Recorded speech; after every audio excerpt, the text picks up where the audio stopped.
Tonight we have a closer look at a crisis for the nation's dairy farmers and how it could affect what you pay for everything from milk and butter to ice cream and cheese. Right now, America's dairy farmers are losing an estimated $1 million a day, victims of the recession and slumping demand. So what's happening to the dairy farmers and their livestock? ABC's Mike Von Fremd reports from California's Central Valley.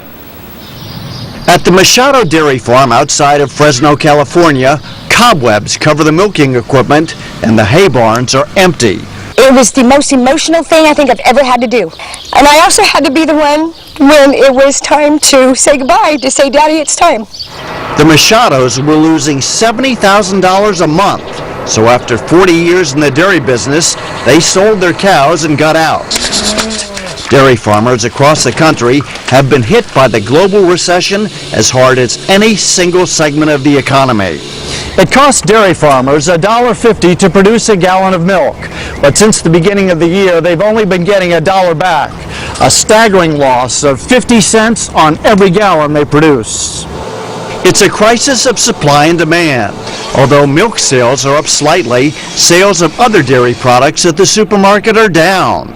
Cheese, ice cream, butter, even yogurt. The situation we have right now is that a lot of farmers are living on borrowed time and borrowed money, and they're going to run out of both very soon. The National Milk Producers Federation runs a farmer finance program that bought the Machado's herd and over 100,000 other dairy cows so far this year. All were slaughtered to reduce the number of cows producing milk. But even a drop in the amount of milk has not managed to increase its price. Tom Barcelos believes 15% of the dairy operations near his will be gone by the end of the year. What's your biggest fear? Losing what my grandfather started. I'd be mortified if that was to happen.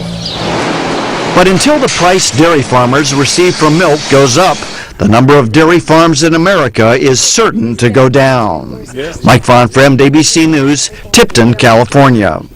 A closer look for tonight. And when we